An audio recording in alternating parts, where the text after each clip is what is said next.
¿Por qué consideramos con Gustavo importante esta composición de un libro? Consideramos un poco esa doble cuestión, ¿no?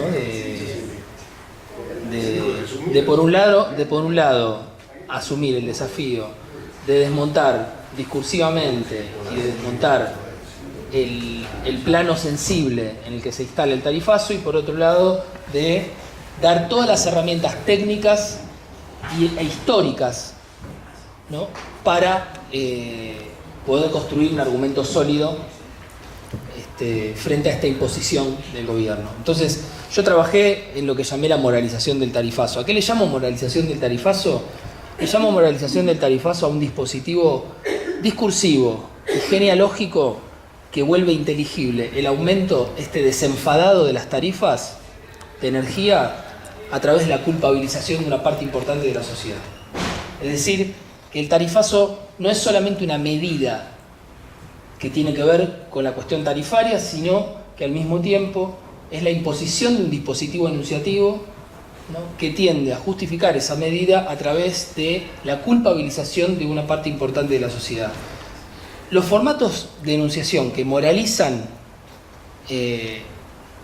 suponen yo diría, una dimensión antropológica, ¿no?, que nos hace pensar en lo que hay de cada quien de deudor. ¿Cómo es que nos volvimos deudores? ¿Cómo es que somos pasibles de endeudamiento tan fácilmente? Hubo un pensador alemán, Friedrich Nietzsche, que en un libro que yo creo que es fundamental, que creo que hasta diría que deberíamos tener nuestra propia edición de ese libro, que se llama La genealogía de la moral, donde básicamente lo que desmonta es la matriz del deudor, porque él considera que en la base de la formación de las sociedades modernas no está el intercambio, sino la deuda. Esto después lo retoman Deleuze y Guattari, pero esto es la genealogía de la moral de Nietzsche. Y un poquito más atrás un libro de un pensador muy importante que se llama Max Stirner, sobre el cual junto con Adrián Canchi hicimos un libro hace poquito, por eso ya lo chiveo un poco, pero digo que fue el antecesor de Nietzsche, digamos, fue la principal influencia de Nietzsche en estas cosas. En ese sentido, en la genealogía de la moral, muestra un poco de qué manera las sociedades se obstinan por hacer del hombre un bicho capaz de prometer y hacerse garante de sí mismo en la promesa, en esa relación de acreedor-deudor. Es decir, es porque nos constituimos como una interioridad sustancial y como un bicho capaz de prometer, es decir, capaz de exponerse a esa cosa incierta que es el futuro, de exponerse de antemano, ¿no? Es decir, de decir que va a pagar. Por eso es posible la deuda, ¿no? Porque alguien dice que va a pagar, ¿no? Porque alguien trae ese futuro incierto a la certidumbre de una forma de obediencia. Acá introduje otro elemento más, entonces. La deuda y la obediencia están en la base de cualquier estructura moral que nosotros podamos encontrar en la modernidad. Pero ¿qué pasa? El tarifazo, como la deuda externa, contiene además otro elemento más que es desolador, que es que ni siquiera nosotros hemos prometido ahí pagar nada, que ni siquiera hemos formado parte de la decisión, ¿no?, que llevó tanto a el esquema de hidrocarburos en el país, que Gustavo explica muy bien, como a la deuda externa, sobre la que Claudio tiene una historia importante, investigándola desde distintos lugares, digamos, y planteando políticamente además respuestas.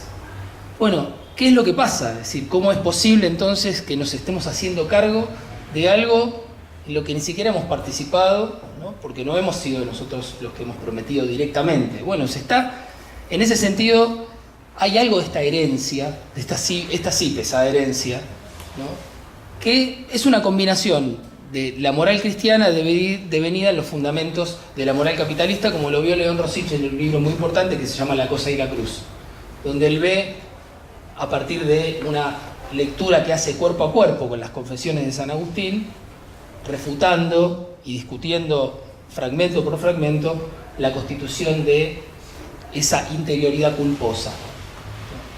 Esa idea de que nacimos culpables, ¿no? Que eso nos vuelve deudores, ¿no? Deudores per se.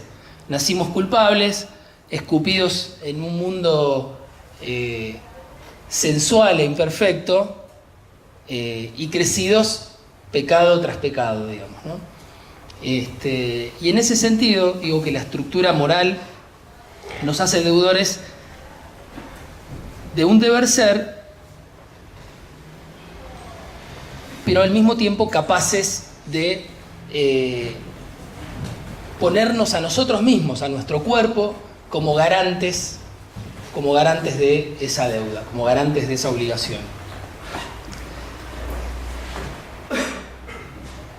Entonces la cuestión de la deuda también es una cuestión subjetiva, es decir, nos subjetivamos como deudores, nos volvemos sujetos y nos reconocemos como tales en tanto y en cuanto somos capaces de prometer y somos capaces de exponernos a nuestra propia promesa como una promesa que es enajenada finalmente, porque nos exponemos a nuestra propia promesa, pero para obedecer al acreedor, ¿no? Y por otra parte, la deuda es un esquema de obediencia, porque la deuda no se cuestiona, ¿no? Ustedes habrán visto debates sobre la cuestión de la deuda, de no pagar la deuda o de revisar la legitimidad de la deuda, y la primera reacción es la de no, ¿cómo cuestionar una deuda? Es decir, que la deuda es per se también un sistema de obediencia, es algo que per se no se cuestiona. Y por eso la deuda también tiene una forma tan eficaz en términos de disciplinamiento y como esquema de dominación, ¿no? Y por otra parte, otra cosa que quería agregar es que toda moral, por eso decía la moralización del tarifazo, porque el tarifazo fue presentado de esta manera, fue presentado como una fiesta popular que ahora tiene que pagar la gente decente, que no formó parte de la fiesta popular, los contribuyentes. Con Pablo Upper, un amigo historiador, le llamamos a esa corriente contribuyentismo, que también es una forma de subjetivarse de ciertos sectores, ¿no? Yo pago mis impuestos, etcétera, etcétera, ¿no? Y donde esa supuesta gente abstracta sería la que está sobre la que se hace pesar una fiesta que no correspondía, ¿no? Digo que eso forma parte de algunos de los dichos que circularon en torno a la cuestión del tarifazo. Pero decía que toda moral, por su parte, es doble. ¿Por qué? Porque hay, por un lado, una obligación que recae sobre quienes quedan afuera de la enunciación moral, es decir, sobre quienes no deciden cuál es la moral, sobre ellos recae esa obligación. Pero quien moraliza, es decir, quien ocupa el lugar de enunciación de la moral, no se somete al mismo tiempo, ni mucho menos plenamente, a los designios morales que pregona, ¿no? O como mínimo tiene la posibilidad de estructuralmente eximirse, ¿no? Es decir, quien dice qué es lo que deben hacer los demás, no se somete al mismo tiempo, o tiene estructuralmente la posibilidad de no someterse al mismo tiempo a ese mismo deber ser. Por lo tanto, toda moral está siempre desdoblada, y toda moral supone un punto de enunciación que no es a su vez tocado por la moral que se le impone al resto. Por eso digo que la moral es esencialmente una relación de poder. Y por eso digo que la moralización del tarifazo no solamente es una imposición desde arriba, no solamente supone la manipulación lineal y directa de los medios de comunicación, sino que es un movilizador de una estructura moral que genealógicamente llevamos en el cuerpo. Y digo, porque si no, no me explico. Realmente muchos reaccionamos de esta manera, con esta perplejidad. ¿Cómo es posible que nos planteen las cosas que nos plantean y que encima, no digo los militantes que van a pagar la tarifa de 5.000 pesos, de 6.000 o de 20.000 como militantes, ¿no? Es decir, es una forma de militancia ir a pagar la tarifa, ¿no? Para mucha gente. Pero digo, muchos otros dudando o mansamente, bueno, pagábamos demasiado barato, ¿no? Esto es lo que se escucha, ¿no? Pagábamos demasiado barato, no nos merecíamos. Bueno, como sintiéndose deudores por haber pagado barato. Completamente. Así, entonces digo, todas las figuras de la autoridad política, de la jerarquía religiosa, de la evaluación económica, porque están los evaluadores, ¿no? Estos espacios evaluadores de los países, son lugares de enunciación, ¿no? Que inmediatamente a partir de una relación de hecho, que no está enunciada, ¿no? Lo que hacen es repartir básicamente las posiciones de cada quien en un sentido básicamente de la dominación. Forman castas, ¿no? Como con suficiente espacio para hacer obedecer al resto y montar su propio banquete. Esos sí que son los que hacen la fiesta. Esa sí que es la fiesta. La fiesta la vimos ahora en el G20 además, ¿no? Tenemos un gobierno que se felicita por ser un buen organizador de eventos. Bueno, deberían ponerse, en todo caso, una empresa. Es cierto. Algunos partidos no los puedo organizar. Es cierto. Podríamos organizar el Boca River. No, pero yo creo que, incluso yo tengo otra teoría. Creo que con el Boca River demostraron que son muy buenos para pudrirla, ¿no? Porque la prefectura, cuando recibió la orden de correr a la gente, de tener micro, bueno, no lo hizo, decir que evidentemente deberían ponerse una agencia clandestina para pudrirla y una empresa para producción de eventos. Organizamos y pudrimos eventos. Claro, organizamos y pudrimos, ¿no? Pero digo que hay dos cuestiones fundamentales. ¿Por qué quiero decir? Estaba planteando este eje, que me parece que es un eje que en todo caso deja abierta una cuestión. Porque tampoco hemos cuestionado la estructura moral del tarifazo. No la hemos cuestionado. Y tampoco fuimos capaces de disputar el punto de vista, porque el punto de vista que sigue predominando es el de las privatizadas. En los 90 se privatiza la mayor parte de la estructura, digamos, de nuestra energía, y en los 2000 tampoco se ha cuestionado esto, no quedó cuestionado, porque el subsidio del Estado se dejó livianamente que se dijera que el subsidio pagaba costo de producción. Nunca mostraron un puto balance contable, no mostraron números, y no se los hemos preguntado. ¿Por qué? Porque quien detenta esa moral y quien detenta el lugar de la autoridad es el que hace las preguntas.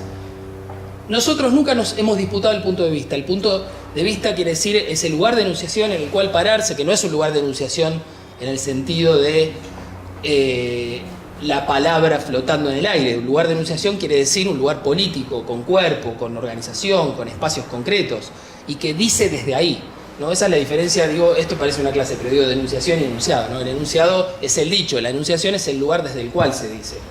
Por eso hablo de un lugar de enunciación. No hemos disputado eso, y en ese sentido sí tenemos una pesada herencia. La pesada herencia no es toda la estupidez, digamos, que dice el gobierno, demonizando al gobierno anterior. La pesada herencia básicamente es las discusiones no dadas. El lugar en el que agachamos la cabeza cuando creíamos que estábamos haciendo otra cosa que agachar la cabeza. Y por eso también este libro señala muy bien, digamos, cuáles fueron los problemas energéticos durante el menemismo, durante el último gobierno, y por supuesto ahora con la gravedad de hacerlo recaer directamente sobre el poder adquisitivo. Pero antes era el Estado, es decir, que también eran las cuentas públicas, no era el poder adquisitivo de manera directa. Entonces, no haber discutido la estructura moral, ¿no?, que nos impide imaginarnos una energía casi gratuita. ¿Por qué no? ¿Por qué no podemos imaginar eso? ¿Por qué no podemos decidir, en todo caso, si preferimos un esquema derrochón, para decirlo ahora, contra estos discursos eficientistas? ¿Qué clase de impedimento tenemos? Bueno, el impedimento es de imaginación política. Entonces digo, este es un momento chato en términos de imaginación política. Este es otro de los problemas que tenemos que asumir como propios, digamos. Porque si no, todo pareciera que nos viene de afuera, es el mal, ¿no? Es el mal que llegó y nosotros somos pobrecitas víctimas de ese mal que llegó, y entonces tenemos que hacer el frente del bien, ¿no? Otra moral. Bueno, de vuelta, frente a esa estructura moral, nosotros armar la moral del débil. Recomiendo ahí de vuelta leer la genealogía de la moral. Entonces yo simplemente voy a terminar con un pedacito, con un pasaje del final, digamos, del prólogo, porque me parecía que literalmente es lo que le abre el juego a este libro, que es un libro, una gran herramienta que le demos a Gustavo, y de la cual Claudio tiene mucho que ver porque básicamente es este espacio donde se elaboran estas cosas y además, bueno, buena parte de la información que sacamos tiene que ver también con información que surge del instituto.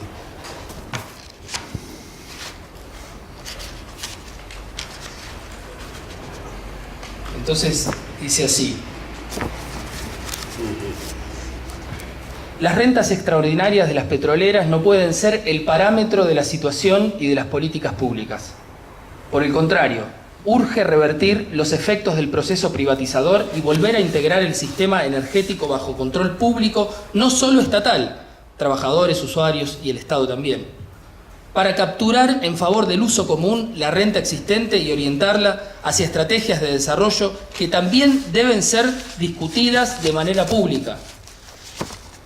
Es necesaria una rebelión que dinamice el escenario imponiendo desde abajo ese punto de vista del común, recubierto hoy por silogismos morales. Esa rebelión habrá que alimentarla desde todas las entradas posibles. Otras palabras, otros razonamientos, investigación, documentación, organización de autonomías, redes colaborativas, relaciones de fuerza políticas. Nos toca a nosotros la producción intelectual, periodística, docente, en un sentido activista, militante o simplemente revulsivo, como herramienta, como una parte más de esa rebelión necesaria que suponemos ya alojada como posibilidad en el cuerpo. Esa fuerza misteriosa que solo se presenta como un porque sí, es decir, que no le debe nada a nadie. Perdón, Nietzsche decía esto: nacimos inocentes. Pero que paradójicamente necesita de razones inmediatamente colectivas, y razones tiene.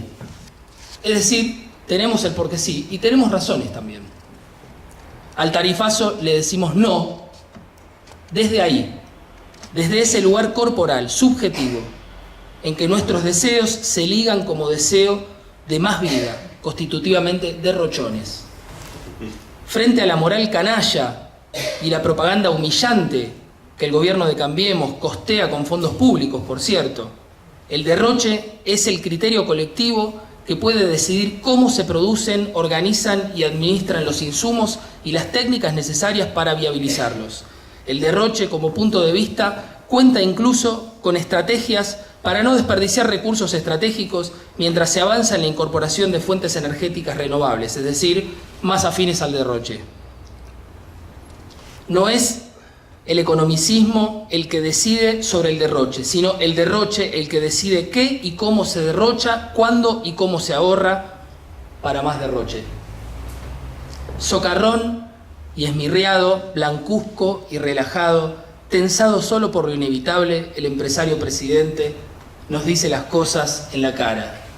Los ambientes recalentados son un crimen en un país que nos prefiere fríos de cuerpo y alma. Ya no se trata de pasar el invierno, sino de adaptarse al frío impasible. Ni calentarse en una discusión vale, cuando aparecemos culpables ante los que sin rostro para culpar nos presentan las cosas que nos presentan. Tarifa, pucha que sos divertido, como un tango que termina mal. Para desmalezar al Tarifa y reponer el punto de vista del uso común y el carácter necesariamente público del problema de la energía doméstica y productiva, así como del derroche, proponemos un desarrollo técnico que apela a la inteligencia colectiva que nos queda. Bueno, primero es un doble placer para mí estar acá para presentar este libro. Primero porque forma parte de una colección que me gusta mucho. Esta idea de las 90 intervenciones, 90 libros de 90 páginas para leer en 90 minutos, y se lee más o menos en 90 minutos. Pero, y aparte acá tiene una definición: acciones para reunir un nosotros, ensayos para interpelar el presente, palabras que confían en su potencia. Creo que es una colección que está adecuada a los tiempos. Y además un gusto presentar un material elaborado por Gustavo, compañero que viene trabajando con nosotros hace mucho tiempo, y que la verdad que tanto en el tema energético como en el tema internacional demuestra siempre una capacidad para estar a tono y seguir los temas en profundidad. Así que un gusto. Y lo primero que diría es que este es un libro militante. Lo definiría así. Porque es que lo refleja bastante la característica de la colección, y por otro lado también refleja bastante el estilo de Gustavo. Gustavo tiene una actitud en el modo de ligarse con el seguimiento de los temas, donde la actitud militante es casi, te diría, una definición del modo en que él se incorpora en esa cuestión. Es un escrito urgente, rápido, que tiene que ver con el hoy concreto, ¿no? Y que aporta primero un diagnóstico de la situación, segundo, aporta elementos para desmontar el sentido común construido en torno a la cuestión de los tarifazos, en parte lo que planteaba Ariel, pero del sentido común completo, es decir, el sentido común oficialista, pero también a veces opositor. No es solamente un sentido común oficial, ¿no? Porque por un lado hay un desmontar ese discurso que dice, el oficial, que en realidad los tarifazos vienen a restaurar los equilibrios económicos o las rentabilidades perdidas por las empresas en el marco del elevado intervencionismo que se vivió. Ese es el discurso oficial y acá hay elementos para desmontarlo, pero hay otro discurso opositor que se aloja en el terreno de la sensibilidad social, que dice, bueno, no, pero está bien, es cierto eso, es cierto que las empresas no han tenido la rentabilidad que corresponde, pero este tarifazo no habría que hacerlo así, habría que hacerlo en cuotas, ¿no? Entonces viene, o sea, se sostiene el mismo argumento, pero esto tendría que ser en etapas, de manera que, bueno, la gente pueda ir absorbiéndolo de manera escalonada, ¿no? Hemos tenido distintos planteos de distintos opositores en ese sentido, y después está también la oposición de aquellos que tienen que ver con la historia reciente, en donde por un lado omiten qué es lo que tuvieron que ver con lo que hoy ocurre, y en todo caso desde esa omisión buscan capitalizar el descontento, ¿no? Y en alguna medida en lo que en el libro está trabajado modos de desmontar todas estas cosas. Gustavo se para en decir que la discusión de fondo es que el proceso privatizador del cual no hemos salido es algo más que un cambio de propiedad, un cambio de manos al interior entre las empresas, sino que en realidad es un proceso en donde en los últimos 25 años la cuestión energética está dominada por el carácter rentístico de las empresas hidrocarburíferas y eléctricas, que esto es lo que define lo vivido y lo que estamos viviendo. Y que lo que sigue sin problematizarse y lo que está por detrás de todo esto es qué relación hay entre el uso de un recurso común o de un bien común, como puede ser en este caso el gas, ¿no? Como motor básico de toda la discusión energética o eléctrica y demás, versus esta explotación de carácter rentística. Esta es la discusión que hay que dar y es la discusión que de alguna manera se pospone. En el libro ustedes van a encontrar primero una descripción del paradigma conceptual que Gustavo dice que sostiene lo que está planteando el gobierno de Cambiemos. Él lo ubica en el paradigma denominado de la seguridad energética, y que se define, se autodefine de alguna manera de este modo. Es como aquellos que dicen propiciar la disponibilidad y el suministro energético en el menor tiempo posible, orientar la diversificación de la matriz de generación de energía incorporando fuentes renovables, y que pretenden profundizar el ahorro y la eficiencia energética, no solo en el marco del sector de la energía, sino en todas las actividades administrativas y productivas. Esta es la definición del paradigma conceptual que ellos mismos presentan y que gobierna supuestamente las políticas. Gustavo hace en el libro una estrategia de desarme de estos conceptos, desarma este paradigma para mostrar el modo en que este planteo termina remitiendo una vez más a la apropiación de rentas por parte de un núcleo reducido de empresas oligopólicas que controlan y definen el funcionamiento del sector.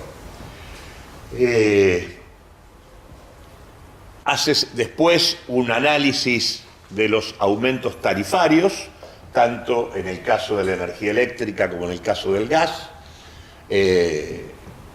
Lo hace desmenuzándolo, poniendo como punto de partida una discusión nunca dada, que es el tema del precio del gas en boca de pozo, ubicando el tema del transporte y la distribución como componentes de la factura total, señalando el modo en que al fragmentar el sector se obliga a una cascada de rentabilidades que termina encareciendo digamos, la factura de manera absolutamente innecesaria y como resultado de lo que es el proceso privatizador, porque antes todo esto estaba integrado en lugar de fragmentado, para terminar mostrando cómo entre marzo del 2016 y abril del 2018 tenemos incrementos entre un 300 y un 1000% en el caso de la factura del gas para las primeras digamos, categorías de usuarios. Y en el caso de la electricidad, con también en el mismo periodo, incrementos que van entre el 350, el 450%, etcétera, etcétera. Luego de esto presenta los ganadores de esta experiencia, circunscribiéndolo además en particular a aquellos ganadores que tienen particular vínculo con el elenco gobernante y particularmente con el presidente Macri, ¿no? O sea, acá hay por lo menos 3 empresas, el caso de Central Puerto, el caso de Pampa Energía y el caso de DESA, donde, digamos, empresas propiedad de Nico Caputo, de Marcelo Mindlin y de Rogelio Pagano, que tienen un peso dominante en el sector y que son familias muy cercanas al hoy presidente de la Nación. Después hay un detalle bastante importante en el análisis del fallo de la Corte, que en su momento, recordemos, allá por el 2016 frenó el primer tarifazo que se dio, recordemos, sin el recurso de la audiencia pública, y que la Corte lo frenó, planteando una serie de cuestiones. Lo interesante no es solo el hecho sino que Gustavo también muestra de qué manera luego de hecha la audiencia, que no había sido hecha, lo que terminó ocurriendo siguió vulnerando el fallo de la Corte, y lo que la Corte hizo fue borrarse de su propio fallo, con las consecuencias que tenemos a la vista. El otro tema que toca Gustavo es el tema del Estado cómplice de la explotación o de la expoliación. En realidad uno podría decir la colonización del aparato estatal por parte de funcionarios directamente ligados al oligopolio petrolero. Hace una descripción de quién es Aranguren, Y ahí presenta la contradicción del discurso de una manera inteligente, interesante, porque si uno va a la página correspondiente, en realidad lo que dice Aranguren es que, dado los desequilibrios producidos por la intervención vivida en el proceso anterior,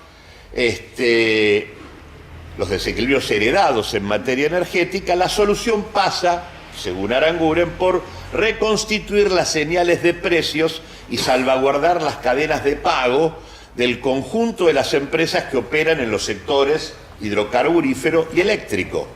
Es decir, esto lo que dicen en concreto es que la famosa seguridad energética en realidad tiene que ver o está pensada exclusivamente desde los intereses corporativos o del interés de las empresas.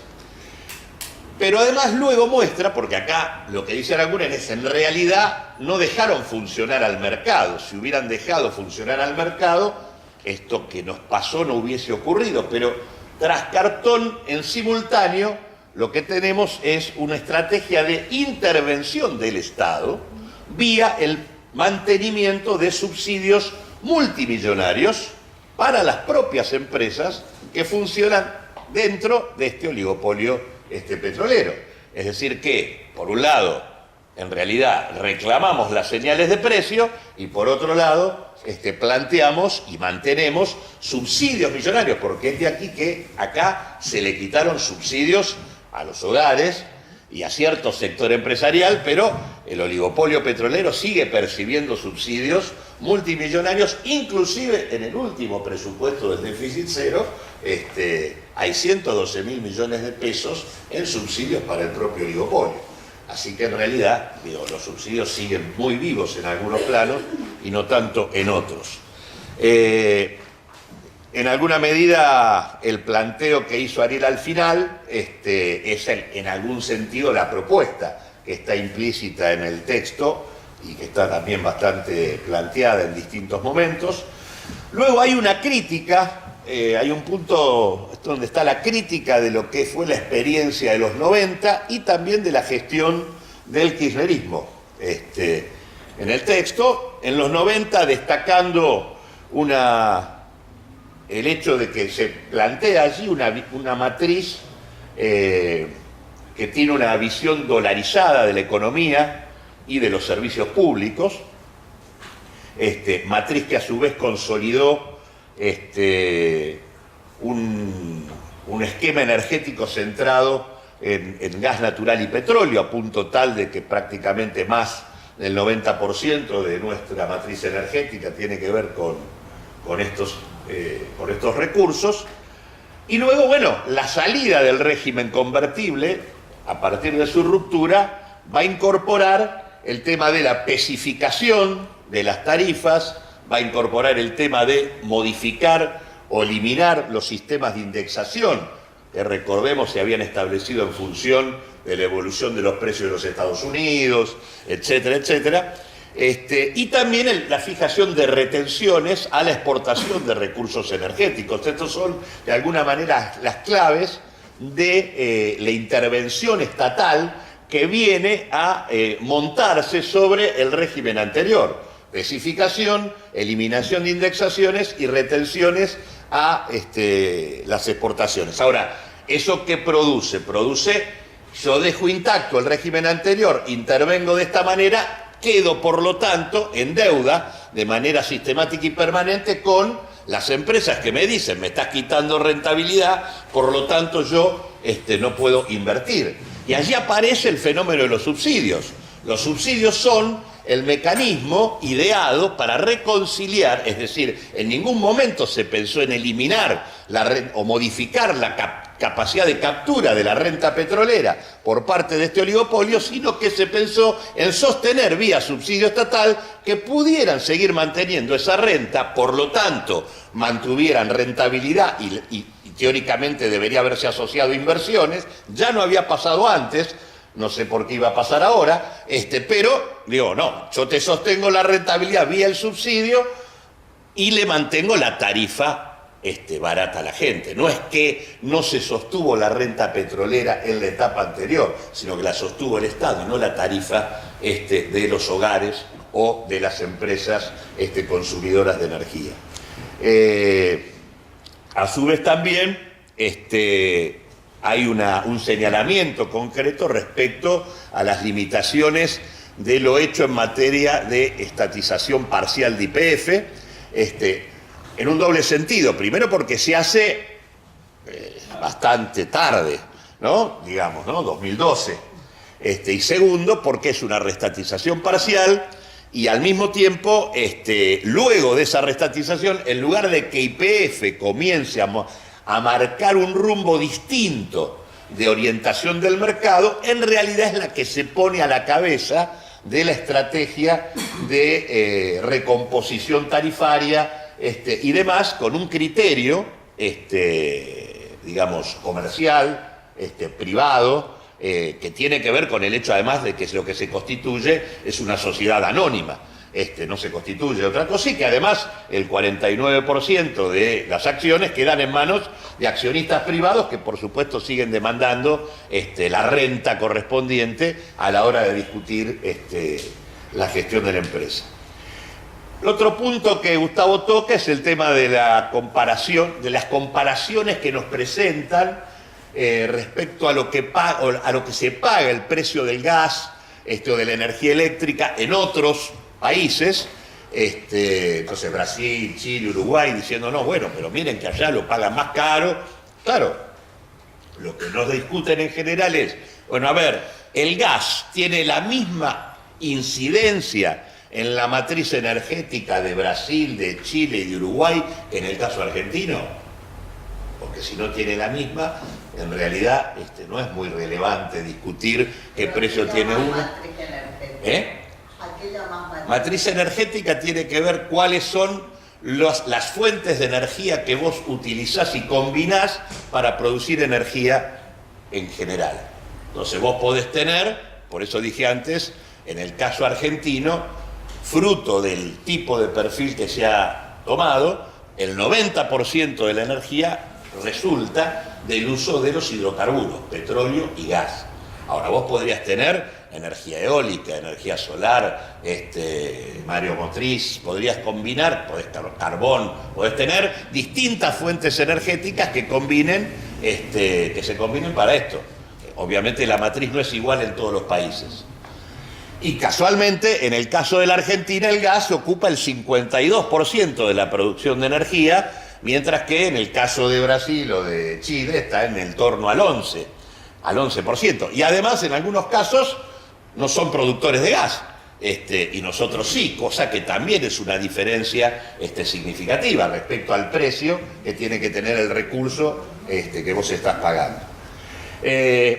Y luego de decirnos todo esto, Gustavo va a terminar el libro con 3 cuestiones. La primera, tomando el verso, hay un tema interesante, porque buena parte del discurso de Cambiemos, en el tema del paradigma de la seguridad energética, se sostuvo sobre una idea bastante coqueta y moderna, que es el tema de que hay que armar una energía sustentable y que por lo tanto tenemos que ir a una diversificación, lo cual es cierto. O sea, ellos toman algo que es correcto, hay que diversificar la matriz energética incorporando fuentes renovables. Y Gustavo casualmente lo que hace es tomar ese elemento para finalizar su texto, diciendo algo que me parece muy importante. El supuesto objetivo, dice Gustavo, de la diversificación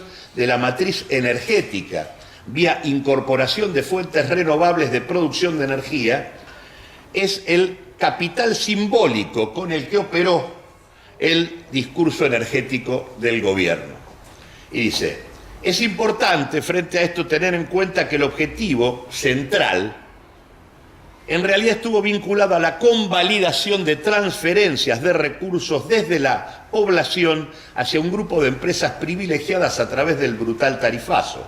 Además, se buscó la maximización de rentabilidades más allá de cualquier parámetro serio de los propios países capitalistas en todos los eslabones del mercado hidrocarburífero. Mientras que el núcleo del negocio diversificador intentó asegurar contratos en dólares a largo plazo y condiciones financieras muy convenientes para los operadores. ¿Qué quiere decir esto? Que en realidad la idea es que las fuentes de energía se diversifiquen manteniendo niveles de rentabilidad altísimos para que en ningún caso pongan en cuestión lo que está por detrás de todo el tema, que es seguir avanzando en la idea de la recuperación de los hidrocarburos no convencionales, vaca muerta, etcétera, etcétera. Es decir, y es más, agrega, parte de los que intervienen en el negocio de la diversificación son los propios operadores que están en el propio oligopolio petrolero. Es decir, que en realidad, él llega a decir, esto, en realidad el proyecto de diversificación aparece más bien como un simulacro de cambio, un dispositivo instrumental eficiente a los fines de preservar el gran juego de la concentración de la energía, pero que además da como resultado que, por lo tanto, todos los precios de la cuestión energética, de todas las otras fuentes, terminan también siendo precios muy altos, que además le agregan el problema serio de deteriorar lo que tanto se supone que vienen a resolver, que es la propia competitividad sistémica de la economía argentina.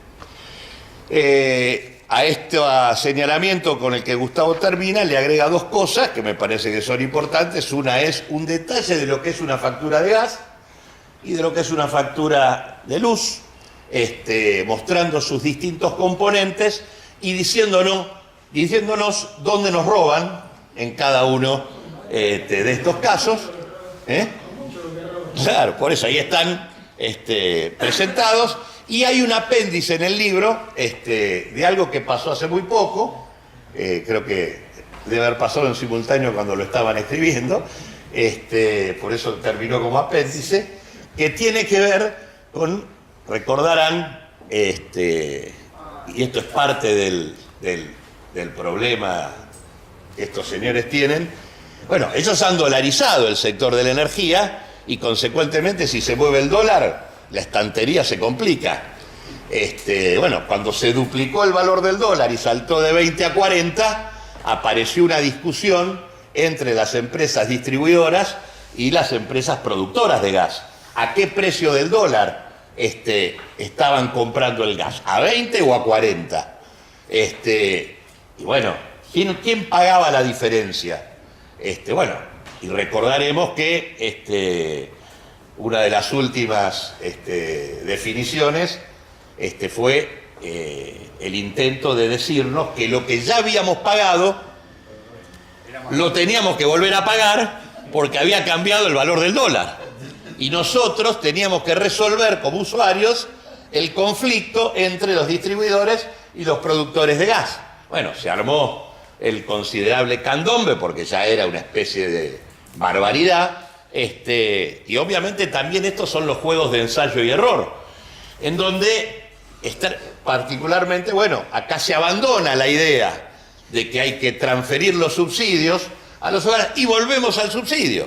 Y en realidad, ¿qué se hace? Se le traslada al Estado. O sea, en realidad, como dijimos que no, en realidad lo pone el Estado, ¿no? Hay una estatización de esa deuda que supuestamente había con las productoras de gas, productoras que cuando uno mira las rentabilidades habían multiplicado por 4 las rentabilidades respecto al 2015, pero que a pesar de eso eran acreedoras a los niveles de compensación que estaban exigiendo y por supuesto no fue a través directo de los usuarios, sino que por vía del tema del Estado.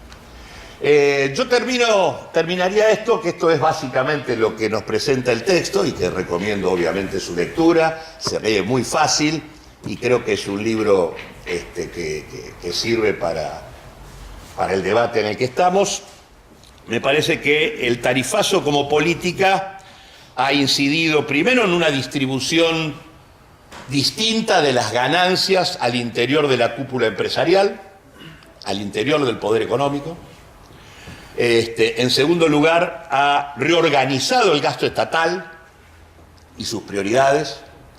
En tercer lugar, ha modificado la composición de la demanda en la economía.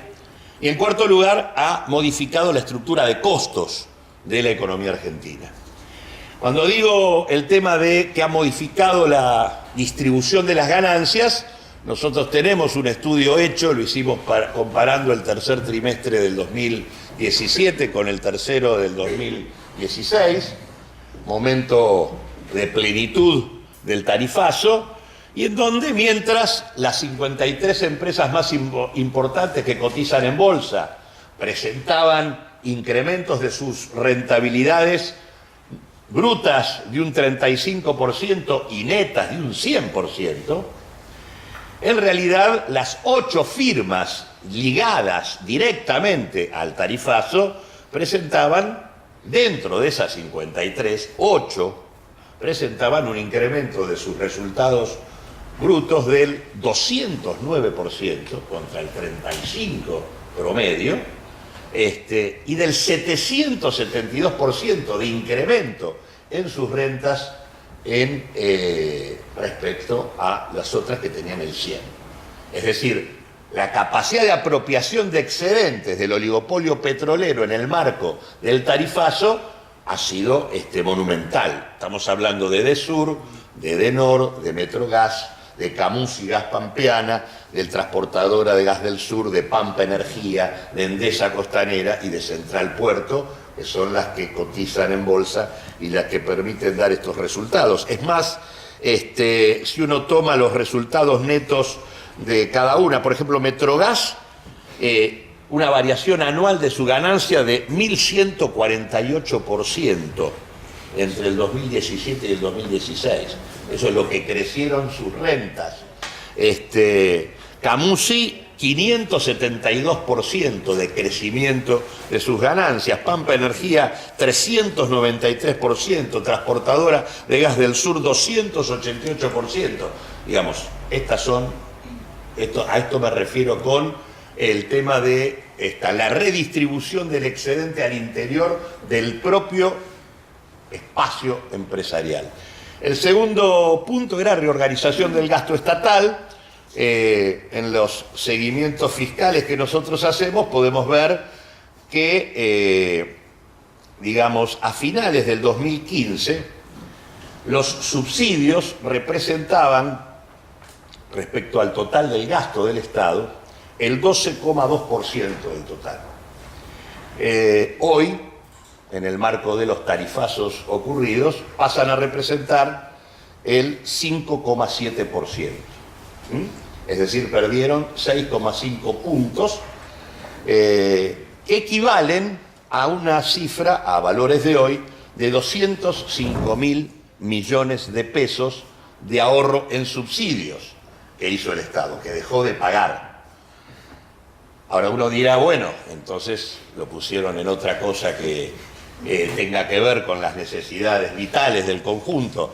Bueno, en realidad, cuando uno busca los servicios de la deuda, se encuentra que los servicios de la deuda en el gasto total crecieron del 7,7% del total que tenían a finales del 2015 al 14,9%, 15% ya, en el 2018. Es decir, que en realidad hay un incremento de 230.000 millones de pesos en intereses que se pagan por deuda. Es decir, con lo ahorrado en los subsidios ni siquiera se paga la totalidad de la expansión del endeudamiento. En realidad, la reorganización del presupuesto público en la Argentina implicó que el Estado resignó recaudación amplificando rentas por vía de eliminación de retenciones, bajar la presión en ganancias, reducir contribuciones patronales, etcétera, etcétera. Es decir, perdió recaudación y por otro lado intentó contener el gasto reduciendo los subsidios.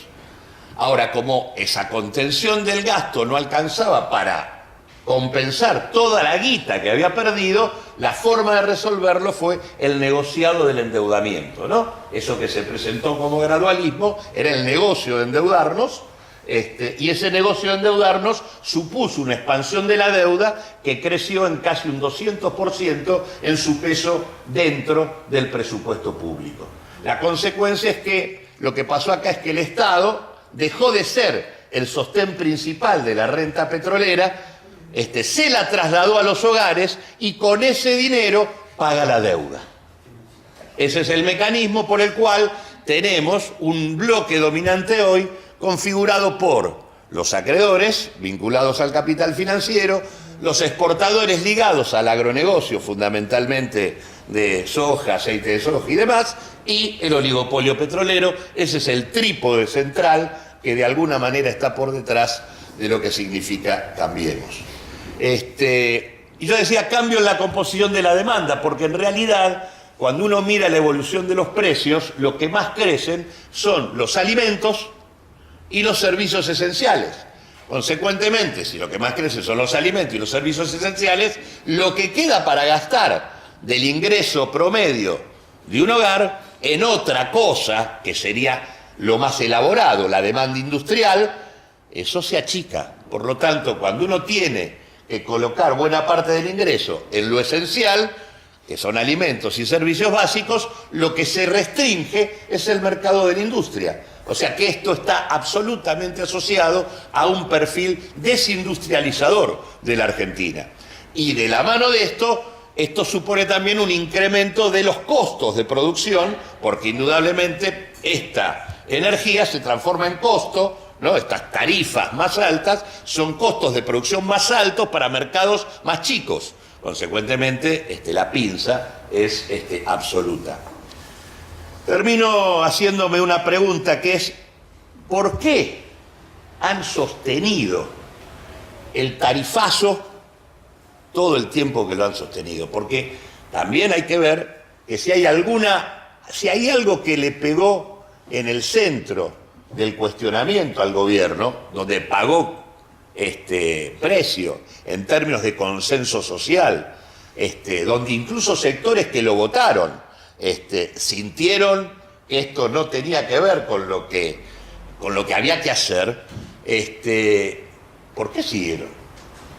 Bueno, y aparte porque además era contradictorio con muchas de las cuestiones que se planteaban. Por ejemplo, en la estrategia antiinflacionaria era una estrategia de contener la inflación por vía de achicar la demanda. Es decir, bajo el poder adquisitivo, subo las tasas de interés, hay menos demanda, menor actividad y consecuentemente los precios van a evolucionar de manera más lenta. Voy a contener la inflación por vía de demanda, pero al mismo tiempo subo tarifas, con lo cual incremento los costos y las tarifas se transforman en el salto, el ingrediente principal del impacto inflacionario. Entonces, ¿por qué lo sostienen a pesar de que es contradictorio con el enfoque que tienen? Y otra cuestión más, dolarizan las tarifas en un país que, habida cuenta del déficit que tiene en materia de divisas, tiene una tendencia permanente a la suba del dólar. Con lo cual, si sube el dólar y tengo dolarizados los servicios públicos, mis tarifas se van actualizando permanentemente a punto tal de que llegan al candombe último, que es el que comentan en el apéndice, donde todo vuelve para atrás. Porque en realidad, hasta acá venían eliminando subsidios y argumentaban cómo habían bajado los subsidios. A partir de ahora los empiezan a subir de vuelta, porque ya no tienen capacidad para trasladarlo. Consecuentemente, digo, es como que se van cocinando en su propia salsa. Y la pregunta es ¿por qué?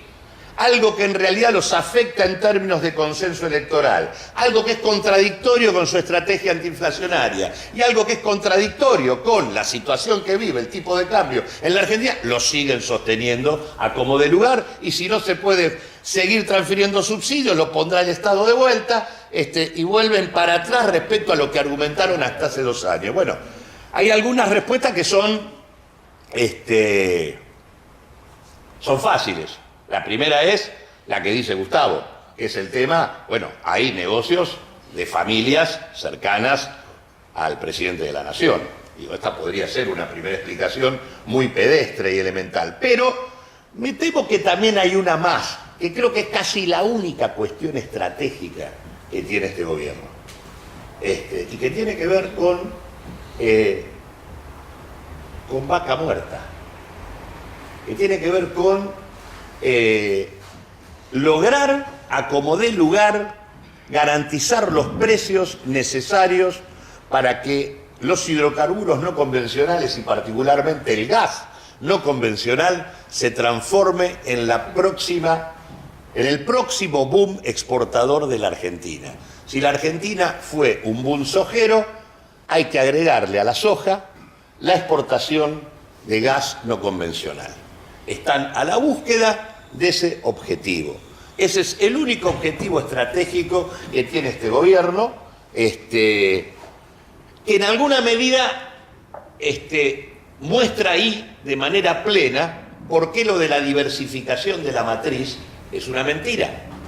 Porque si en realidad uno quisiera diversificar la matriz y no depender de hidrocarburos, tendría que invertir en otras cosas. Y no, en realidad se está tendiendo a agudizar la dependencia de los hidrocarburos, ahora de los no convencionales, y de transformarlo, al igual que lo hicieron con el gas convencional de los 90, en el maná exportador. En los 90 Argentina exportó gas a lo pavote y terminó destruyendo, Repsol se llevó el yacimiento más monumental que en este sentido existía, que era el yacimiento de Loma de la Lata. Bueno, eso, que se lo llevó completo Repsol y que no nos sirvió para un pomo, en realidad es lo que quieren reeditar con el gas no convencional de Vaca Muerta, y por esa razón es que van tarifa, y van a seguir sosteniendo este objetivo, porque es básicamente el único objetivo estratégico que en términos,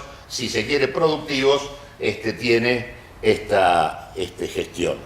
Y me parece que esto termina planteando la dicotomía en donde está, que es la dicotomía de siempre en la Argentina. Argentina es un país, digamos, muy rico en materia de recursos naturales. Los recursos naturales son una ventaja para el país que lo tiene. Esa ventaja en economía se llama renta, y el tema es quién se queda con esa renta y para qué se la utiliza. Acá la renta agraria y la renta energética, en tanto queda en manos privadas, no sirve para sostener ni financiar ninguna estrategia de desarrollo que ponga como prioridad otra cosa, como por ejemplo el conocimiento, en la clave de una salida distinta para la Argentina. En realidad lo que están haciendo es llevar a la Argentina al paroxismo del extractivismo, no solo de la soja, sino también de los hidrocarburos no convencionales. Como dije al principio, es un libro militante y me parece que tenemos una muy buena oportunidad. Nosotros como fuerza política lo vamos a hacer. La idea es militarlo y poder presentarlo en otros lugares del país. De una manera u otra, como ciudadanos interesados por la cosa pública, estamos tratando de problematizar la cuestión de la energía, que es, se me ocurre a mí, diría, un asunto que en las últimas 3 décadas, por lo menos, ha sido sometida al escrutinio casi exclusivo de un conjunto de expertos, entre abogados, economistas de la energía, ingenieros y personal vinculado a el núcleo duro de los gobiernos y de las empresas que se han sucedido en estos años, han construido un derrotero de alguna manera, que es lo que está detrás en términos estructurales de lo que intentamos desarrollar en el libro, que es nada más ni nada menos que el modelo de la desregulación, ¿no? El modelo de la desregulación heredado de los 90, que rompió un sistema energético que evidentemente funcionaba con un conjunto de problemáticas y de dificultades que se podían encarar en términos de la idea de considerar la energía como un bien estratégico y social fundamental, y desde el cual el Estado, junto con los ciudadanos y los trabajadores de energía, pudieran tener una voz determinante en términos de poder garantizar un esquema energético atado a un modelo productivo que por lo menos garantizara ciertas cuestiones que tienen que ver con el equilibrio. ¿El equilibrio en qué? Que es lo que yo creo que se ha roto en estas 3 décadas de desregulación y que de una manera u otra, entre el 2003 y el 2015 se intentó con muchas imperfecciones, dificultades y creo yo gravísimas dificultades vinculadas a la gestión también de recomponer. Pues ese equilibrio fundamental tiene que ver con que la problemática energética, al considerarla como un sistema, un subsistema dentro del sistema social, nosotros tenemos un conjunto de cuestiones que tienen que ver con asegurar la disponibilidad del suministro de energía en un tiempo determinado, en una unidad de tiempo determinado. Puede ser en una coyuntura de tiempo que además también tiene que garantizar que haya energía permanente en el tiempo para que las unidades productivas, para que los ciudadanos en su quehacer diario, cotidiano, puedan utilizarla sin temor a que encontremos un problema de insuficiencia de oferta en algún momento que nos ponga ante un escenario de crisis. Pero el otro término de esa relación y ese equilibrio tan inestable y difícil de sostener en un sistema social es el de la accesibilidad a la energía. Y yo creo que hemos llegado a un momento en donde necesitamos plantearlo desde el punto de vista filosófico, desde otro lugar que sea no solo el lugar que tienen, y muchas veces muy legítimamente los entendidos en el problema, porque hay toda una necesidad de encarar la problemática de la energía desde distintos ámbitos de las ciencias sociales, tratando de hacer de encarar una compleja comprensión de una problemática que hoy es, en el mundo, centro de disputas por el acceso y control a recursos, que por un lado son cada vez más escasos, en términos de los recursos conocidos, pero que por otro lado siguen siendo abundantes. Porque esto tiene que ver con los recursos por conocer.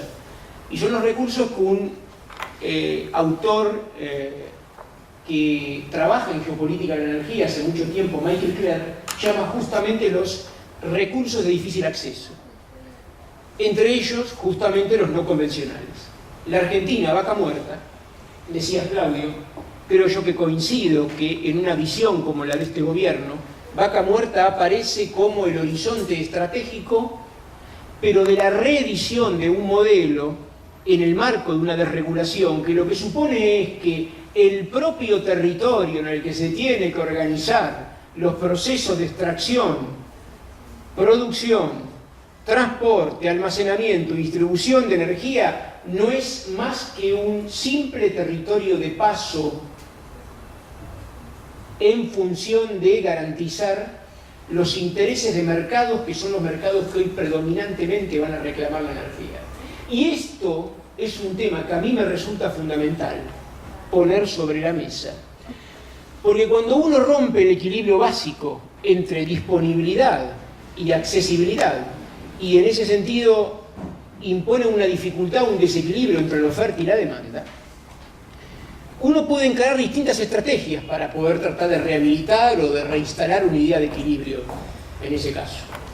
Lo que tratamos de decir con el libro es que el gobierno de Cambiemos, creo yo que convencidos ideológicamente, de esto no tengo ninguna duda, han encarado un camino que desde un paradigma de la seguridad energética los lleva a pensar fundamentalmente en la necesidad de asegurar oferta energética abundante para reproducir un esquema económico que está muy centralmente vinculado a industrias extractivas y a una economía que se reprimariza con escaso valor agregado y que a lo sumo tiene agregados en el esquema de diversificación de la seguridad que ellos piensan, agregados que están muy vinculados a un proceso que es el talón de Aquiles de la comprensión de la energía de manera integral hoy, y que tiene dos partes. Y al decir esto digo, nos estamos invitando a seguir la saga de esto que estamos proponiendo, porque hay que profundizarlo y hay que incorporar muchos otros elementos en la problemática energética. Esto es solo un comienzo. ¿Y a qué me refiero? Es que la tendencia del capitalismo actual a la transnacionalización y a la relevancia del factor financiero se expresa, como lo hemos visto con algunos informes que desde el IPIP los compañeros han trabajado, sobre todo viendo la relevancia y la predominancia cada vez más importante que en los balances de las empresas tienen todo lo vinculado a los estados financieros de las mismas, ¿no? Y como hemos visto, porque además lo hemos visto, las grandes exportadoras de energía, y dentro de ello el conglomerado de las 50 grandes exportadoras, y aún dentro de ello el de las primeras 30 exportadoras, han obtenido una rentabilidad sideral de casi 500.000 millones de pesos, pensando solo en este último proceso que hemos vivido de devaluación del 100% entre abril y septiembre, que ha significado que esa ingente suma de dineros sea transferida directamente a las empresas por un pase de mano producto del esquema de la devaluación que nos dejó a todos más pobres, con menor acceso a la energía, y nos dejó en una imposibilidad permanente de plantear un modelo que pase básicamente por la necesidad de recomponer ese equilibrio perdido. Entonces digo que en esa destrucción del equilibrio a través del tarifazo, como muy bien lo exponía Aranguren, en cada una de las resoluciones el objetivo buscado era inducir una baja importante de la demanda energética ante una oferta que se la reputaba como insuficiente, que en buena medida, de hecho, el trayecto que hemos tenido en los 2000 ha generado muy y variados problemas respecto a la problemática de la oferta energética sostenible en el tiempo. Porque, diríamos, hablando de insostenibilidades acumuladas en todo el modelo energético de la desregulación, esa intervención casi híbrida del Estado, que no termina de romper con el esquema centralmente dominante por estas grandes empresas, lo que hizo en el 2012 con la tardía recuperación de YPF es tratar de poner un poquito más de presencia del Estado y de recuperar a través, en los primeros años, de retenciones, de derecho de exportación, y después luego a través de la propia participación del Estado en la empresa dominante en el sistema energético, tratando de reorientar el juego de la energía en favor de que el Estado se apropiara de más recursos. Pero hay que recordar que en todo ese tiempo lo que se fue acumulando en la Argentina es también una cosa que hay que verla desde el punto de vista de la economía, porque tenemos que incorporarlo en el análisis. Hubo un proceso de distorsión muy relevante de los precios relativos de la energía, a tal punto que después de la recuperación de YPF comenzamos con una recuperación del precio de los combustibles líquidos, pero estábamos ante un escenario en donde los precios de la energía y de las tarifas que consecuentemente pagábamos seguían reflejando una situación en donde básicamente lo que faltó fue sincerar una problemática que se estaba acumulando lamentablemente desde el tiempo del congelamiento tarifario con la salida de la ley de emergencia económica y que debía ser resuelto en términos de incorporar ciertas variables que desde nuestra óptica tienen que poder ser vistas en la problemática energética. Nosotros tenemos que recomponer la disponibilidad y el acceso a la energía recuperando nociones de sostenibilidad ambiental, pero también de eficiencia. Y no es cierto que si bien el congelamiento tarifario, como bien decía Claudio, tuvo la contracara que el Estado seguía garantizando a través de subsidios fiscales y económicos a los jugadores, a los mismos jugadores de energía, esos recursos que no tenían por la tarifa, lo cierto que lo que hemos vivido es una situación de desmejoramiento y de obsolescencia y de destrucción del parque de producción energético en la Argentina, fundamentalmente visto en el ámbito de la producción de energía eléctrica y la distribución de energía eléctrica, que se fue deteriorando sin cesar. Y es por eso que entre el 2009, 2010, mucho más tarde, 2011, 2012, empezaron los problemas vinculados a la distribución de energía eléctrica. ¿Por qué decimos también que es un libro militante, por ejemplo? Porque nos encontramos ahí, allá por el 2012, 2013, 2014, tratando de entender en barrios cercanos aquí, con muchos vecinos que se movilizaban, el quid de la cuestión de lo que estaba ocurriendo. Y la respuesta que se recibía, muchas veces, remitía a una cierta incapacidad para ver lo que estaba ocurriendo. Las empresas de distribución de energía sin solución de continuidad desde la última etapa de Menem hasta la actualidad, fueron incorporando fallas gravísimas en materia de prestación técnica del servicio, fundamentalmente en lo que es la frecuencia de interrupciones, la cantidad de horas de duración de los cortes, por ejemplo. Y uno lo que veía, digamos, con mucho pesar, que no había manera de procesar políticamente y técnicamente de modo más serio esas dificultades e insuficiencias que habían aparecido. Hasta que apareció un gobierno de estas características que termina de provocar el peor de los escenarios posibles. Porque la economía financiarizada que hoy nos domina en el mundo necesita que los estados estén debidamente colonizados con individuos que centralmente tienen que ver con, en este caso, el juego de la energía.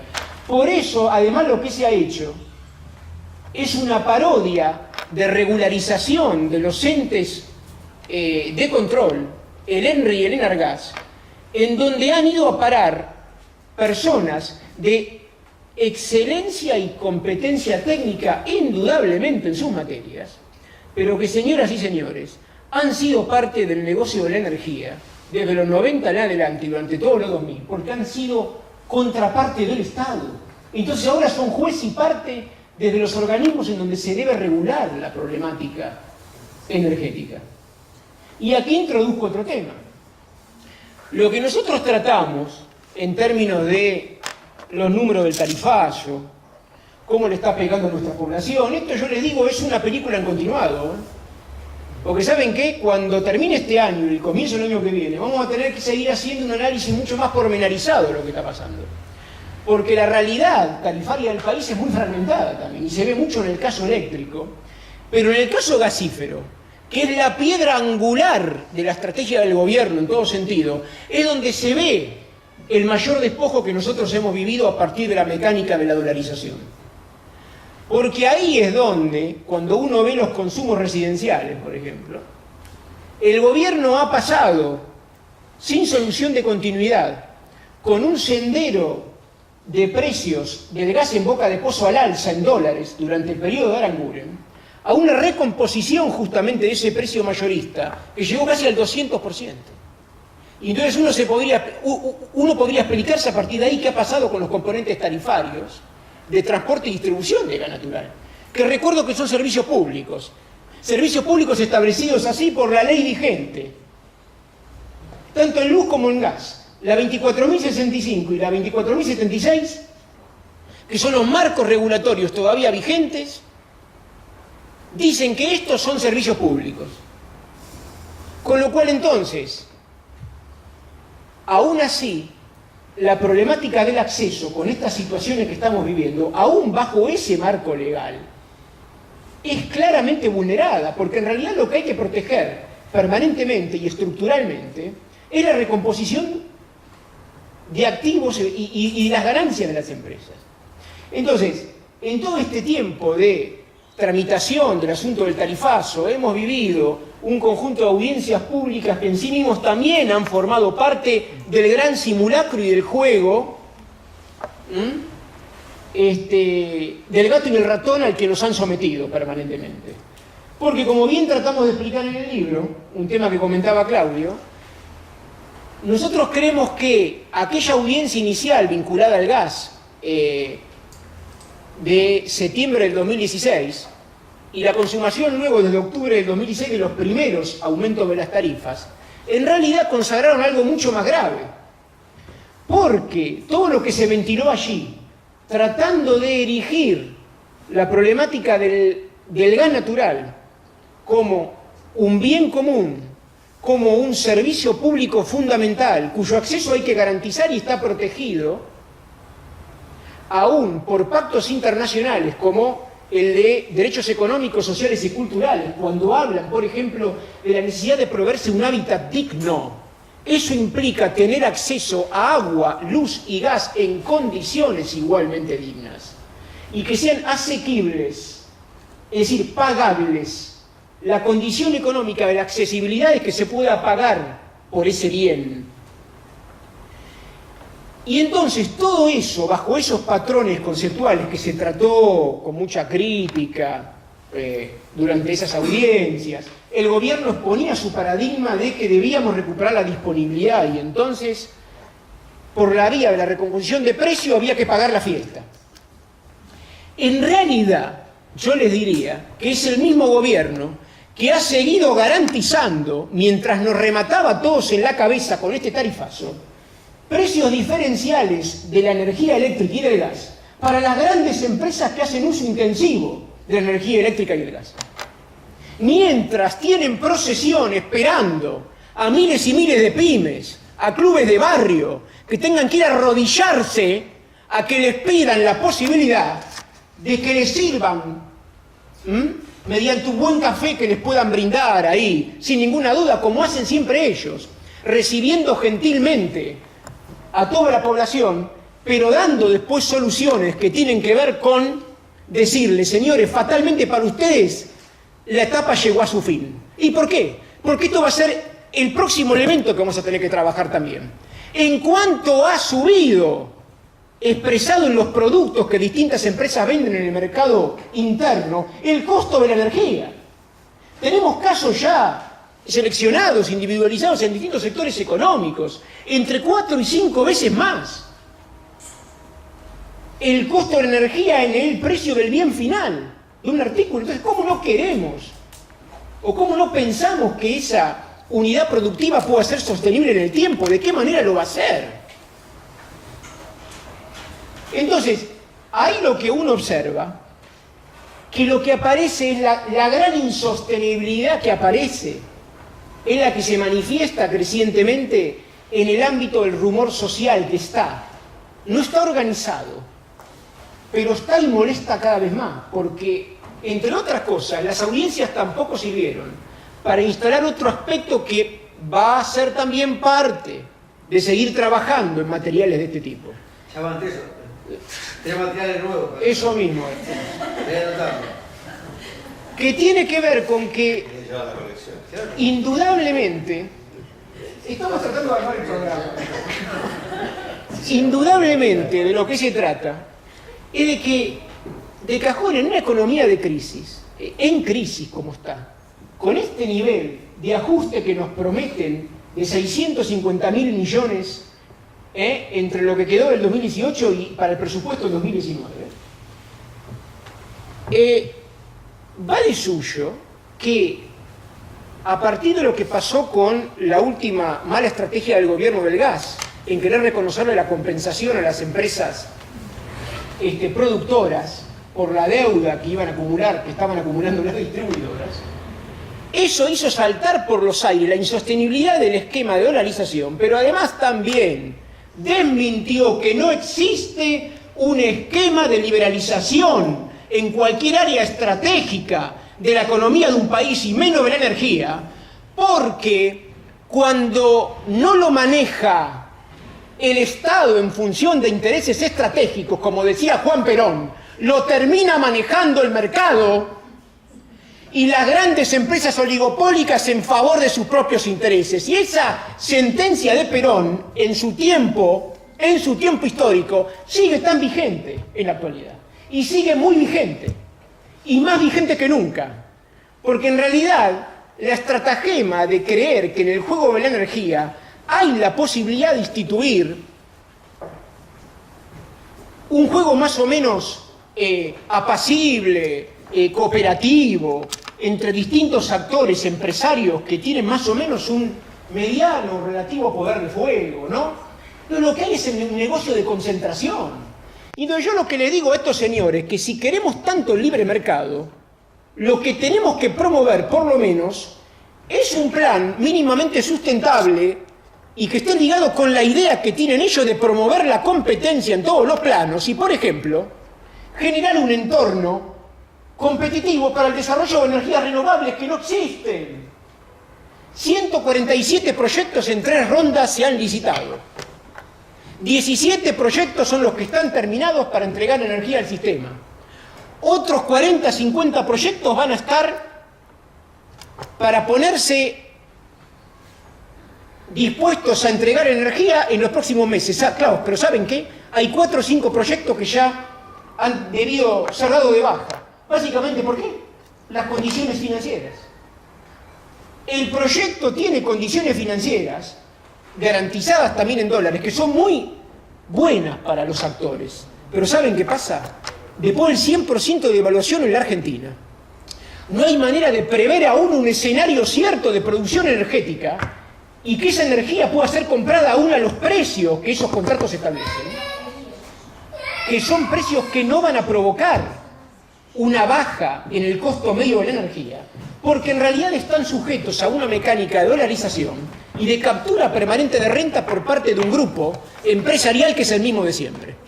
Entonces hay que desmalezar ese esquema de control. Entonces, la propuesta que yo le haría a un buen liberal filosófico que se precie de tal, y no quiero utilizar el término neoliberal porque estoy harto de escucharlo como letanía, intentando explicar todo lo que pasa y lo que nos pasó, porque aquí lo que hay en todo caso es un capitalismo transnacional que necesita del juego faccioso de las dirigencias políticas que son controladas y a la vez necesitan inducir dosis más alarmantes de autoritarismo para poder regenerar ese juego permanentemente. Y en la energía hay también autoritarismo, porque no hay posibilidad de discutir seriamente en audiencias públicas, que son un verdadero chiste, y que también hay que modificarlas centralmente, para que la idea de participación y de ciudadanía pueda ser finalmente revitalizada con algo más de paridad estratégica entre los actores. Porque ahí lo que se ve claramente es que esa paridad no existe. Eso forma parte también, un elemento más del simulacro, que ha llevado a que se juegue incluso con un conjunto de cuestiones que están desaparecidas de la luz pública. Porque además de la problemática de la dolarización, lo que intentamos encarar con el libro, para seguir tratándolo y profundizándolo en el futuro, es que aquí no se ha transparentado de ninguna manera la discusión sobre los costos, y esta es una herencia histórica de la problemática energética, y que no es solamente para expertos. El secretario de Energía, Ivo Hassel, en agosto de este año, que reemplazó en mayo al exministro Aranguren, rebajado ahora en su calidad de intervención como conductor del área energética, rebajado a secretaría, dijo, muy suelto de cuerpo, en un congreso realizado en Neuquén, en el marco de las actividades por el G20, que nosotros hoy teníamos, gracias a, entre otras cosas, ¿saben qué?, al know-how, diríamos en inglés, al conocimiento que la YPF estatal recuperada por la administración anterior había logrado entre el 2013 y el 2018 en los campos de vaca muerta no convencionales. ¿Pero saben qué hicieron ellos? Estos son los números que sublevan también.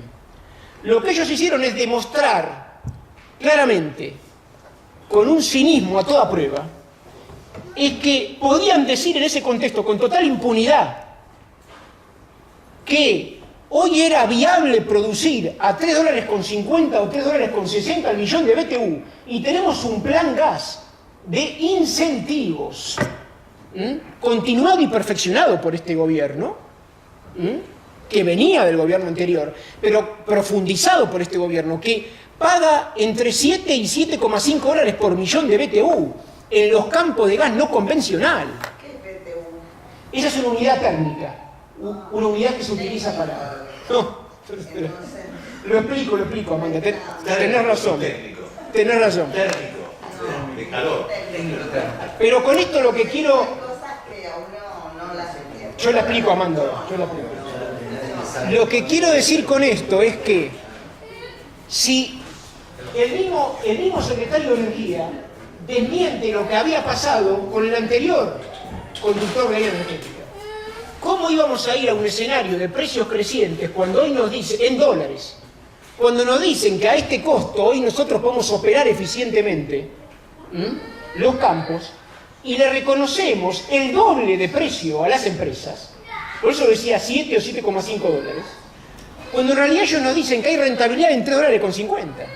Vamos a los aspectos del sentido común que ellos mismos se pisan en este escenario de sustentabilidad. ¿Y por qué se pisan? Porque cada uno de ellos reconoce intereses diversos. No tengan ninguna duda, pero sin ninguna duda, que en esta pelea feroz que se está dando en el marco de este gobierno, que lo que ha perdido, como decía Juan Gabriel Tocatlián, un analista internacional el otro día, ha perdido autonomía y capacidad de mirada en un mundo en donde lo que juega es la estrategia energética de China y de Estados Unidos y de Rusia por sobre nuestras cabezas. Y esto lo hemos visto en el G20. En el G20 forma parte también del chiste que estamos viviendo, ¿no? Del enorme chiste al que nos someten. Han reeditado algunos de los acuerdos con China que se habían firmado, porque eso lo he corroborado, a mediados del 2014, los han vuelto a presentar los mismos acuerdos, con la idea de que ahora sí va a haber una lluvia de inversiones, porque efectivamente el gobierno puede sostener la situación, puede sostener la gobernabilidad en una situación como esta. Y la verdad que ¿saben lo que me demuestra esa situación? Ese ejemplo, es que la dramática carencia de visión estratégica de largo plazo de unos y otros en la Argentina. Y de esto tenemos que salir urgentemente, porque lo que hemos perdido en esto, además, cuando hablábamos de lo que comparábamos en materia energética, nos han sometido a un bombardeo atroz, infernal. Sí, por eso Ariel, y tan bien establecido en el prólogo, ¿no?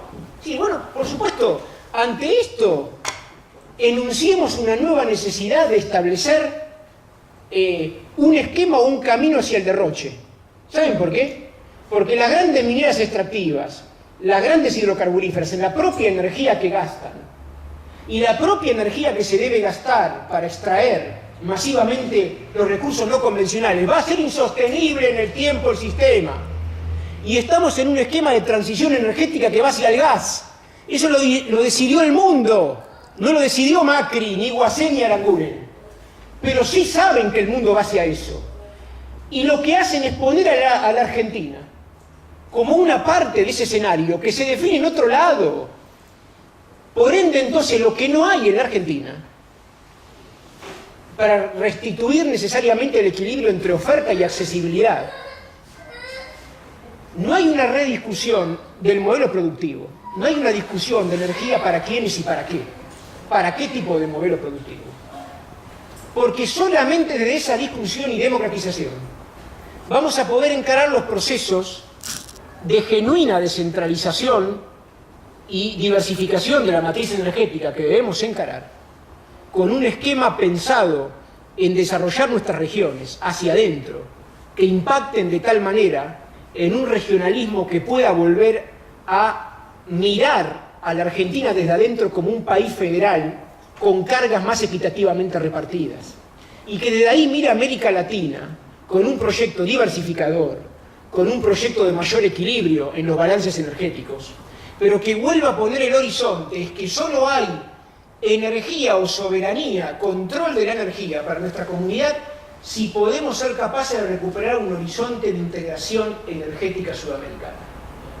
Porque es la única vía genuina de integración, en todo caso, a un mundo en donde, yendo solos, con Brasil, con cada uno de los actores, cada uno por separado, lo que vamos a hacer son simples hojas en el viento que van a estar a expensas de los intereses de turno y la cantidad de personal que en estos días está disfrutando de las mieles de ocupar lugares menores en un estado colonizado y que han reproducido imágenes tan dantescas como la sucesión, casi como bacanal romana, la sucesión de platos que comían los grandes hombres y mujeres reunidos en el marco del G20, mientras afuera, en los últimos meses, la estrategia represiva del gobierno avanza,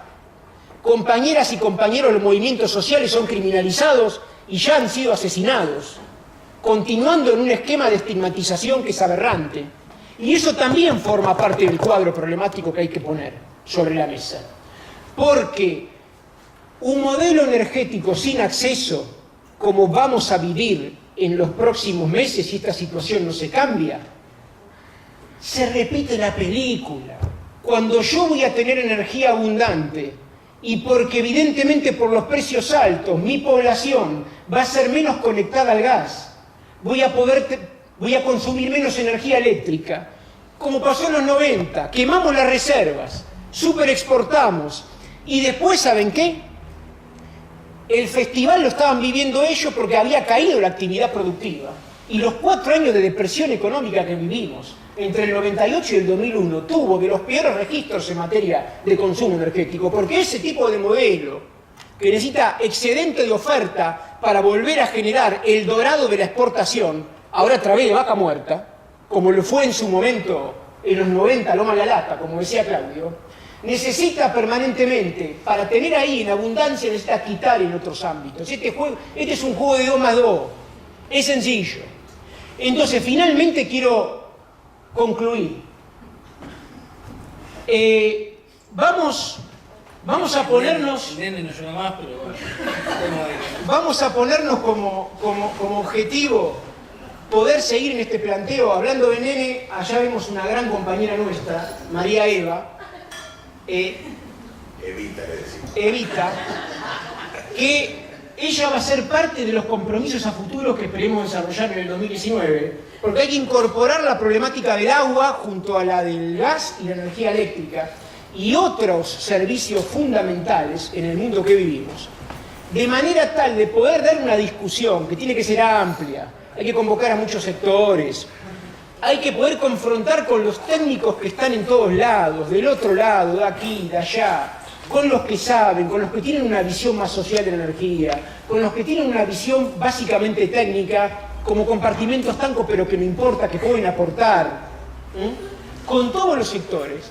Necesitamos rediscutir un esquema de reorganización de los servicios públicos que instale la necesidad de surcir definitivamente los equilibrios entre la problemática de la oferta y la buena satisfacción de la demanda, en términos de garantizar la accesibilidad a bienes que son comunes, son fundamentales para el desarrollo digno de cualquier población. Entonces, la idea de ir a esquemas de trabajo en servicios públicos ampliados que incorporen, como decía Ariel antes, la visión de empresas que tengan en su seno la decisión de los propios trabajadores, de los usuarios, y que tengan al Estado como un gran jugador controlante de los riesgos a los que siempre nos imponen las empresas privadas en el juego energético, implica poder dar un esquema de transición que nos permita gradualmente pasar a una situación en donde, recuperando la visión estratégica de estos recursos, podamos ir hacia replanteos de los marcos regulatorios en materia de luz, gas y agua, de forma tal que la problemática de la accesibilidad universal pueda ser uno de los objetivos fundamentales a cumplimentar en el futuro. Yo sé que voy en contra de la agenda dominante del mundo y de la actual administración en la Argentina. Y muchos que pensamos de esta manera estamos en contra de esa agenda.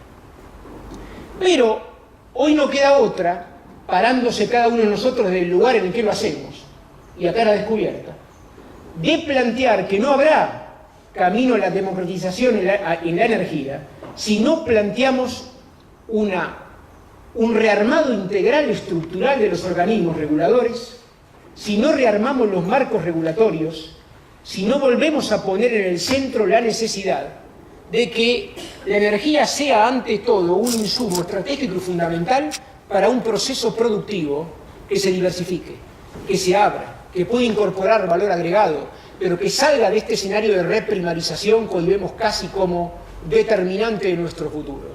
Y estos son algunos de los aspectos, de los elementos que deberíamos tener en cuenta en el futuro, creo yo, como para poder seguir pensando en conjunto, para poder seguir creciendo.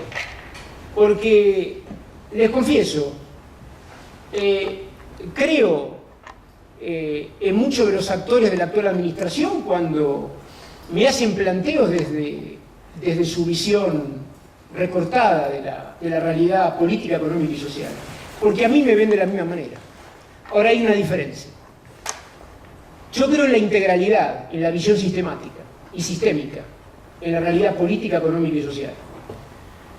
Y al creer en eso, siempre sabemos que tenemos que priorizar estratégicamente y desde la política un camino de reconstitución de la energía para que pueda ser un bien accesible al pueblo, pero que además también pueda arrancarle a esa visión segmentada de la realidad la discusión sobre la problemática de la eficiencia en la producción de la energía. ¿Saben de qué seguridad yo quiero hablar? De la seguridad de mi población en términos de acceso, pero también quiero hablar de seguridad de suministro. Entonces, esas discusiones técnicas, profesionales, ciudadanas en definitiva también, tenemos que darlas. Y tenemos que todos seguir aportando y mejorar en nuestra propia formación respecto a la problemática. Pero sin ninguna duda, por eso la necesidad de seguir contando con materiales como estos y los que proponen los compañeros, para intervenir pública y políticamente de una manera decidida y poder encarar entonces la necesidad definitivamente de pensar un proyecto que junto con otras áreas estratégicas nos permita alumbrar una alternativa de futuro para toda la comunidad argentina. Gracias.